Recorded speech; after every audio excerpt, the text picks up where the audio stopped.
자, 지금 전해드린 대로 북한이 포병부대 사격 준비 태세를 지시한 데 이어서 이 남북 연결 도로와 철도를 폭파시킬 준비를 하고 있는 것으로 파악이 됐습니다. 네, 관련 내용 김열수 한국군사문제연구원 안보전략실장과 함께 자세히 짚어보도록 하겠습니다. 네. 안녕하세요. 네. 안녕하세요. 자, 일단 먼저 북한이 남북을 잇는 이 경의선과 동해선을 폭파한다, 네. 이런 하겠다. 이런 의도는 아까 차정승 기자의 리포트도 있었습니다만 좀 설명을 해주셔야 될 것 같아요. 제가 볼 때는 한 네 가지 목적과 의도가 있다라고 봅니다. 예. 첫 번째는 이제 국제사회를 향한 이제 의도가 있다라고 보는데, 네. 북한이 이제 작년 연말부터 계속해서 두 국가론을 얘기를 했잖아요. 그렇습니다. 그런데 뭐 국제사회에서는 이게 무슨 소리냐, 그냥 여전히 남한, 북한 이렇게 서드 코리아, 뭐 노드 코리아 이렇게만 얘기한단 말이죠. 예. 그러니까 이번에 아주 쇼를 한번 제대로 좀 해서 이게 완전히 두 국가다라고 하는 것을 한번 보여주고 싶다는 그런 생각이 있을 거고요. 네. 한국에 대해서는 남북관계 단절 조치를 지금까지 취해왔지만 아주 결정적인 조치를 이번 기회를 통해서 취하겠다라고 하는 것을 보여주는 거고요.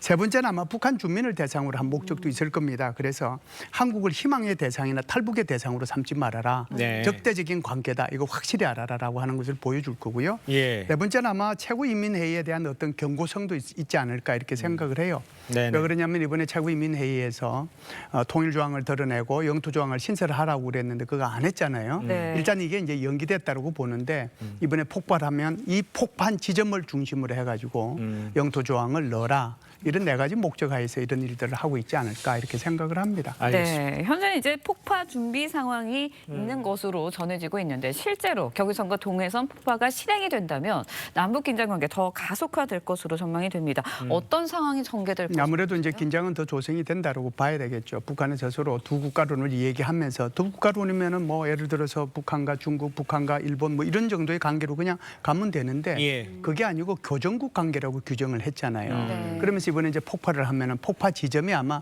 영토조항의 어떤 시점이 될 거예요. 예. 그것이 그러면은 아무래도 이제 영토조항이 나중에 신설이 되면 그것이 이제 아무래도 한국과의 관계에서 긴장이 조성될 수밖에 없죠. 네네. 서해 해상 경계선을 어떻게 걷느냐, 육지에서의 경계선을 어떻게 걷느냐에 따라서 예. 이것이 바로 정전협정의 위반 여부하고 그리고 우리가 여태껏 관행적으로 이어왔던 NLL하고의 충돌 사항이 있을 수 있거든요. 예. 충돌 요소가 있을 수 있기 때문에 긴장 관계는 계속해서 좀 있을 수밖에 없다 이렇게 보죠.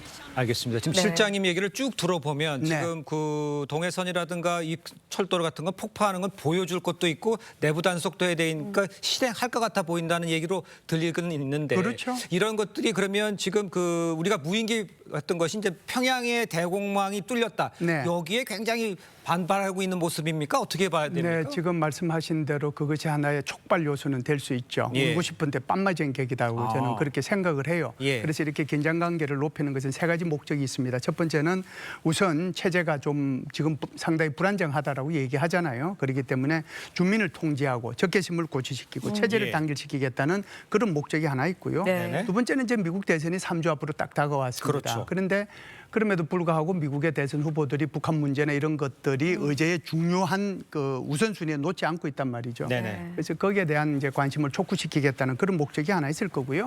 세 번째는 아무래도 남남 갈등에 초점이 있을 겁니다. 그래서 이런 긴장을 조성함으로써 윤석열 정부를 아주 곤란하게 만들고 그렇게 함으로써 그 책임을 정부에 돌리기 위한 그래서 남남 갈등을 조성하기 위한 목적이다. 이렇게 세 가지 목적 때문에 이렇게 하려고 하는 게 아니냐 이렇게 생각을 합니다. 알겠습니다. 네, 근데 북한이 이렇게 대응을 하는 거는 어쨌든 평양의 무인기 그런 거를 빌미로 해가지고 계속 이렇게 강도 높은 대응에 나서고 있는데 김여정 부부장이 이제 무인기를 날린 주체 우리 군이다라고 확정을 해서 담화문까지 발표를 했거든요. 그렇죠. 하지만 사건의 주체가 우리 군이다, 한국 군이라는 명백한 근거 제시하지는 않고 있어요. 뭐 우리 여러 가지- 군에서도 밝히고 있지는 않고요. 그렇죠. 여러 가지 이제 설들이 있죠. 뭐 네. 육군에서 했다, 민간 단체에서 했다, 그다음에 해외 이제 반북 단체에서 했다, 북한의 자작극이다 또는 예. 이제 김정은 네. 반정부 반대 세력이 세력이, 했다, 뭐 예. 이렇게 얘기를 하는데 이제 어찌 됐든 이제 지금 주체가 밝혀지지는 않았고요. 그럼에도 불구하고 지금 이제 대한민국 군이 한 것처럼 지금 몰아가고 있는데요.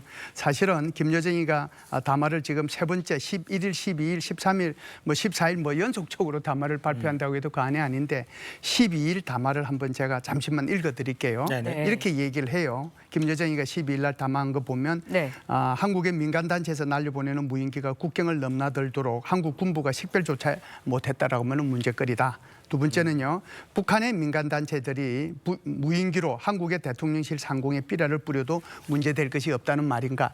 제가 이 두 문장을 읽어드린 이유는요, 예. 김여정이가 12일 날 담화문을 발표할 때만 하더라도 마치 한국의 민간단체가 보낸 것처럼 이렇게 얘기를 하다가 급하게 그걸 수정을 해요. 그리고 13일, 14일 이제 담화를 넘어오면서 이게 완전히 이제 한국군한테 그걸 덤태기를 씌우고 있는 거거든요. 네네네. 그렇기 때문에 이제 한국군에서는 이렇게 얘기를 하죠. 너희들이 한국군에서 갔다라고 얘기를 하면 휴전선에서부터 간 것을 갖다가 기속적으로 이제 이걸 추적을 하고 예. 그러고 나서 거기에 대한 무슨 뭐 격추를 하든지 뭘 하든지 그것이 한국군이라는 걸 증명을 해야 되는데 단순히 그냥 평양 상공에 뜬 것만 가지고 이걸 한국군한테 이걸 뒤집어 씌운다라고 하면 말도 안 된다라고 얘기를 하는 거죠. 그래서 상당히 북한으로 봐서도 굉장히 좀 어려운 그런 상황이죠. 과거에 북한이 2014년도, 2017년도, 2022년도에 무인기를 보냈잖아요. 그래서 네. 속초, 파주, 백령도 삼척 지역에서 다 이 무인기를 회수했는데 그때에 그 무인기 속에서 발진 기지와 도착 기지가 전부 다 북한으로 돼 있어요. 그 기지 자체가. 그러니까 우리가 전부 다 그걸 증명해냈죠. 2022년도에서는 어떻게 했어요? 12월 달에 북한의 무인기가 휴전선을 통해서 넘어왔을 때 그때부터 그냥 생중계하다시피 생중계를 했잖아요. 네네. 그러면 이것이 확실히 북한 무인기라고 하는 것을 갖다가 우리가 증명해낸 거잖아요. 네네. 북한은 그런 것들도 하나도 없이 그냥 북한의 그 평양 상공에 무인기가 떴다는 것만 가지고 한국군을 지금 여기 알겠습니다. 지목해가지고 네. 그 책임을 뒤집어 씌우는 거죠. 알겠습니다. 네. 일단 북한이 얘기하는 것은 또다시 이런 일이 있으면은 보복하겠다는 거잖아요. 네네. 근데 지금 저희가 알고 있기로 지금 남북 간의 한 라인 지금 끊어진 상태죠. 네네. 그렇다면 뭔가 좀 우발적인 충돌이 일어날 가능성도 있다고 봐야 되는 거 아닙니까? 뭐 전혀 없는 거는 아닌데요. 이제 여기에 보면 13일 담화자를 또 주목해야 될 필요가 있어요. 예. 김여정의. 그 김여정이 말 속에 제가 볼 때는 전부 다 답이 있다라고 생각을 해요. 13일 담화는 이렇게 나옵니다. 재발 방지에 대한 보장을 해라.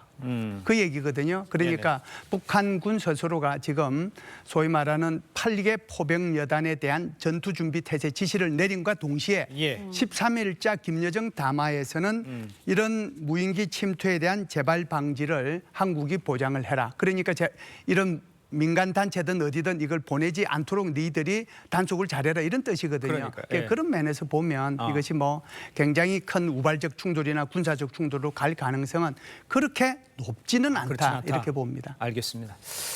자, 오늘 말씀은 여기까지 듣겠습니다. 고맙습니다. 고맙습니다.